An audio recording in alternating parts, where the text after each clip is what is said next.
Hello everybody, welcome to episode 2 of the Winner's Circle. One is highlighting some of the local tournament winners, led them to that win, and giving you guys an insight into that.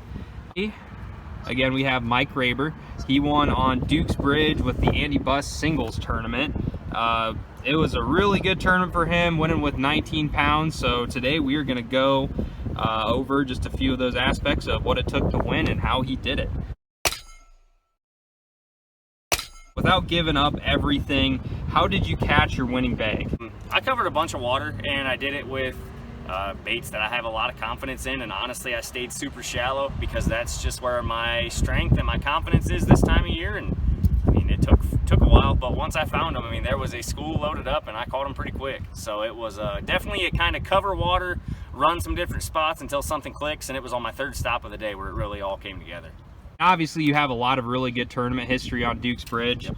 How do you personally use all of that experience to your advantage? Definitely true. I have spent a lot of time over the years on Duke's Bridge. There's no question about that growing up in the area. What's cool though is that I've moved to Elkhart for like the past year and a half, so I really don't get over there as much as what people probably think anymore. I fish it, a handful of times every year, but I have so much knowledge of how those fish set up over time. So I think for me anymore, it's I'm actually more open-minded than I was a few years ago about the play, and having all that knowledge from all those years just helps me to never run out of ideas. Key is, like, I make a bunch of decisions in a day, and normally one of them is going to click for me. I've only been burned on that lake by sitting on a place and hoping the right fish fire up, so I try not to do that, and that's what I did this week, and it really panned out. That's awesome, man. What do you think your biggest edge over the competition is?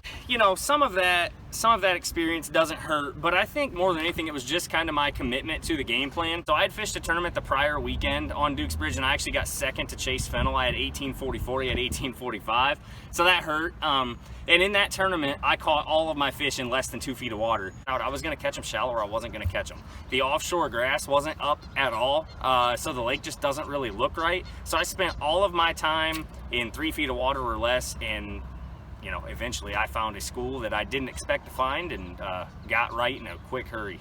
As the current leader of the Hunter of Fish singles circuit, are you committed to fishing all of them? I know you're doing a lot as far as the Bass Opens and stuff go. Is it kind of just jackpotting these things, or are you going for the AOY? I mean, I don't. It would be great to win AOY. It always is. I definitely wouldn't say I'm jackpotting because I will be at Maxie this weekend. I have no knowledge of that lake whatsoever, so that one will probably get my number. But yeah, man. I mean, I always try to win Angler of the Year in any circuit that I fish if possible, but I do have a lot of commitments, so obviously if the Opens ever come in contact with one of these tournaments, I will not be at the singles tournament, so hey, who knows? The Bassmaster Opens are the #1 priority right now, so we'll just have to kind of play it out and see. But yeah, man, I mean, I love competing, and I think winning Angler of the Year in any local circuit, it's a true testament to who the most consistent guys are, and I think that consistency overall gets rewarded. So sure, I mean, I'm trying to win it, but we'll just have to see how it plays out.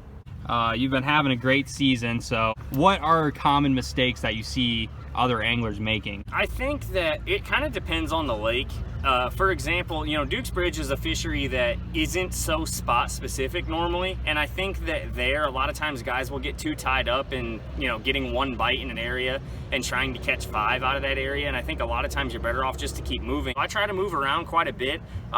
In the same token, just like in this tournament, you have to understand when you found something special, which I did in this event, and the key for me was to keep my bait in there and keep the school fired up. But yeah, I think moving around a lot, fishing quickly without going too fast with your presentations, I think that's kind of the key in the springtime, is to not get too tied into one spot, one bait, one area, and just kind of be fluid and make a lot of decisions through the day. So overall, between the Bassmaster, Northern Opens, the BFLs, and all the local derbies that you're fishing, you've got a lot left to go. I guess what's your game plan for covering all these tournaments? Are you just going to focus on the Opens, or are you just going to kind of fish until you can't fish anymore? I mean, I'm gonna fish as much as I can. I just love tournaments. I mean, I really do. And honestly, if it's a 10 boater or a 225 boat Bassmaster Open, I just love the competition. Obviously the Opens are going to take the front seat. That is the dream for me, is to qualify for the Elite Series or to make the Bassmaster Classic, so that's what I'm shooting for. no doubt about it. But yeah, so that's going to take high priority. I'll be fishing at least the first couple BFLs, and we'll just kind of see how that plays out. You guys are going to see me at more local tournaments this year for sure, just because my schedule's a little bit better than it has been in the past, and I'm excited for that. I really enjoy fishing around here, and I missed a lot of these fisheries, and I missed slinging a chatterbait around all spring. So, you know, we'll see. It's going to kind of be whatever I can fit in whenever I can fit it in. I've got one question Okay, left. all right, let her rip, man. So, if you could have one lure for the rest of your entire season, what would it be and why? Honestly, I would like to make a feasible, a smart decision and say a drop shot or a wacky rig or something like that, but I couldn't go the rest of my year without a bladed jig.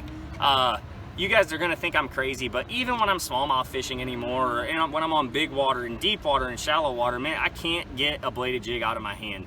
And even in this tournament, that's basically what I did. I covered a bunch of water with a bladed jig until I found one good patch of grass in one area, and there was a massive school there, and I caught the crap out of them.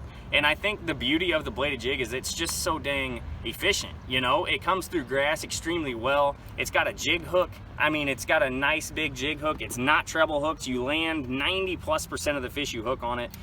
It's absolutely unbeatable, and if I had to pick one color combination, it would be that one right there, which is a green pumpkin jackhammer and a green pumpkin Zaka with a chartreuse tail. The way the tournament went for me, as far as techniques, was that bladed jig played a big role. I also caught fish on a red bladed jig, which is a lot like this one here. It was actually a Heights hot craw jackhammer with a green pumpkin menace. That is what I caught my big fish on. And again, I'm talking, I was 2 feet deep. So 3/8 ounce jackhammer, 3/8 ounce jackhammer here as well. And then I did catch one key fish on an outcast tackle swim jig, and that is it right there with a 3.8 Kitech, good bluegill imitator for that dirtier water. This is something that's going to be playing a lot this weekend and the week following as we've got spawners moving up and they hate bluegill. But yeah, it was extremely simple. I wish I had more to give you guys, but it really was just a case of cover water, land on them, execute, and finish it off. And I really did catch them all in about a 10-minute span, so it was pretty cool. Heck yeah. All right, Mike. Well, thanks so much for giving us the scoop on Duke's Bridge. Absolutely. Congrats on that win. To everybody listening or watching, if you guys are winning tournaments out there and want to be on the winner's circle, we're definitely going to be interviewing more people out there, whether it's the Andy Bus singles circuit or the Premier League. We've got another one coming up there. Yeah. And we're excited to have you on there and excited to highlight everything that's going on locally on the tournament scene. So thanks for tuning in, and fish on. Fish on, guys.